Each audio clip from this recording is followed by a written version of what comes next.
नमस्कार। मेरे चैनल हिंदी साहित्य के इतिहास में आपका स्वागत है। आज हम सुनेंगे जयशंकर प्रसाद की रचना जहांनारा।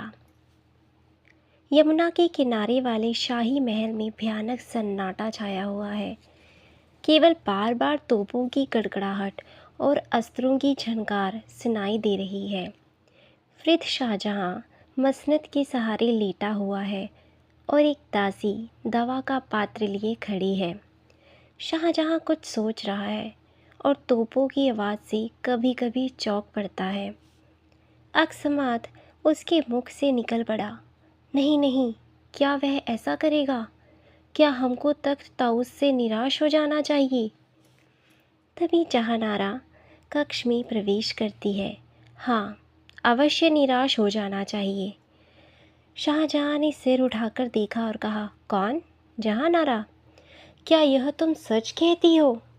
जहांनारा ने उत्तर दिया, हाँ जहाँपना, यह ठीक है, क्योंकि आपका अकर्मण्य पुत्र दारा भाग गया और नमक हराम दिलेर खां क्रूर औरंगज़ेब से जाकर मिल गया है तथा किला उसके अधिकार में हो गया है।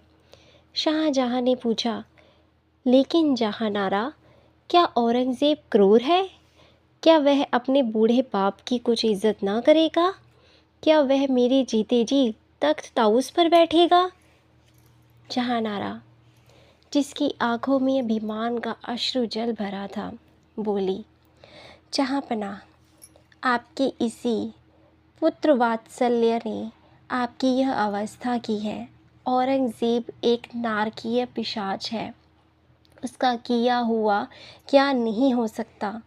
एक भले कार्य को छोड़कर। शाहजहां ने कहा, ऐसा? तो क्या जहांनारा, इस बदन में मुगल रक्त नहीं है? क्या तुम मेरी कुछ मदद कर सकती है? जहांनारा बोली, जहांपनाह की जो आज्ञा हो। शाहजहां ने कहा, तो मेरी तलवार मेरे हाथ में दो। जब तक वह मेरे हाथ में रहेगी, कोई भी तख्त ताउस मुझसे छीन ना सकेगा। जहांनारा ने आवेश के साथ वृद्ध शाहजहां के हाथ में तलवार दे दी। जहांनारा लड़खड़ाते हुए शाहजहां को सहारा देती हुई तख्त ताउस के कमरे की ओर चली। तख्त ताउस पर वृद्ध शाहजहां बैठा है।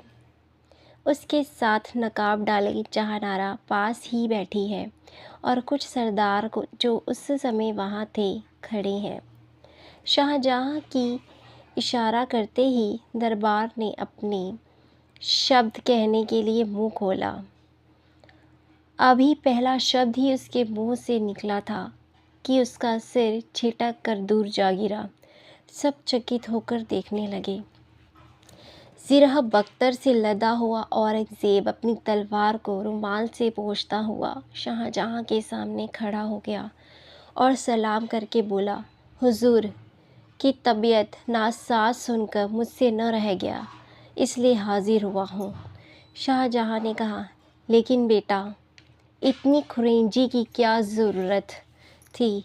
अभी अभी वह देखो, बूढ़ी नकीब की लाश लौट रही है। उफ़, मुझसे यह नहीं देखा जाता। काँप कर बोला, क्या बेटा, मुझे भी। इतना कहते कहते शाहजहां बेहोश होकर झुक गए। औरंगज़ेब कड़कड़ाकर बोला, हटाओ उस नापाक लाश को। जहांनारा से अब रहा न गया। वह दौड़कर सुगंधित जल लेकर वृद्ध पिता के मुख पर छिड़कने लगी। औरंगज़ेब बोला, हैं, यह कौन है जो मेरे बूढ़े बाप को पकड़े हुए है? तुम सब बड़े नामाकूल हो, देखते नहीं हमारे बाप की क्या हालत है। उन्हें अभी भी पलंग पर नहीं लिटाया गया। औरंगज़ेब के साथ साथ सब तख्त की ओर बढ़े। जहांनारा उन्हें यूं बढ़ते देखकर फुर्ती से कटार लेकर वो हाथ में शाही मुहर लगाया हुआ कागज़ निकालकर खड़ी हो गई और बोली, देखो, इस परवाने के मुताबिक मैं तुम लोगों को हुक्म देती हूँ कि अपनी अपनी जगह पर खड़े रहो जब तक मैं दूसरा हुक्म ना कर दूँ। उस कागज़ पर लिखा था, इस शख्स का सब लोग हुक्म मानो और मेरी तरह इज्जत करो। सब उसकी अभ्यर्थना के लिए झुक गए। अकस्मात औरंगज़ेब कड़कला कर बोला, गिरफ्तार कर लो इस छोटी जादूगरनी को। हम सिवाय शहंशाह के और किसी को नहीं मारेंगे। सब लोग उस औरत की तरफ बढ़े। जब उसने यह देखा तब फ़ौरन अपना नकाब उलट दिया। सब लोगों ने सिर झुका दिया और पीछे हट गए। औरंगज़ेब बड़बड़ाकर ज़ोर से बोला, जहानारा तुम यहाँ कैसे? औरंगज़ेब बोला अपने लड़के से, बेटा मालूम होता है कि बादशाह बेगम का दिमाग बिगड़ गया है, नहीं तो इस बेशर्मी के साथ इस जगह पर ना आती। तुम्हें इनकी हिफाजत करनी चाहिए। जहानारा और औरंगज़ेब के दिमाग को क्या हुआ है जो वह अपने बाप के साथ बेअदबी से पेश आया। अभी उसके मुंह में इतना निकला ही था कि शहज़ादे ने कहा, मैं अदब के साथ कहता हूँ कि आप महल में चलें, नहीं तो। जहानारा ने अपने भाई से गिड़गिड़ाकर कहा, क्यों औरंगज़ेब, तुमको कुछ भी दया नहीं है? औरंगज़ेब ने कहा, दया क्यों नहीं है बादशाह बेगम, तुम मुझसे और दारा में भेदभाव करती हो। अब बहस नहीं, आप महल में जाएं। जहानारा वृद्ध मुर्शिद पिता को देखती हुई शहज़ादे की बताई राह पर जाने लगी। यमुना के किनारे एक महल में शाहजहां पलंग पर लेटा है और जहानारा उसके सिरहाने बैठी हुई है। जहानारा से औरंगज़ेब ने पूछा कि वह कहाँ रहना चाहती है।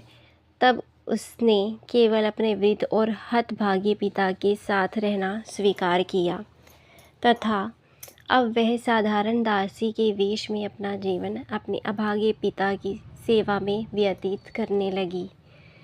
वृद्ध शाहजहां ने लेटे लेटे ही कहा, बेटी अब दवा की कोई ज़रूरत नहीं है, याद खुदा ही दवा है। जहानारा ने रोकर कहा, पिताजी जब तक शरीर है तब तक उसकी रक्षा करनी चाहिए। शहजादी जहानारा तपस्विनी हो गई। उसकी उदारता पहले से भी बढ़ गई। कुछ समय बाद वृद्ध शाहजहां ने इहलोक की लीला पूरी की। पिता की मृत्यु के पश्चात जहानारा भी बीमार पड़ गई। उसके लिए जीवन का कोई उद्देश्य न रह गया था। कुछ समय पश्चात जहानारा के शरीर ने भी उसका साथ छोड़ दिया।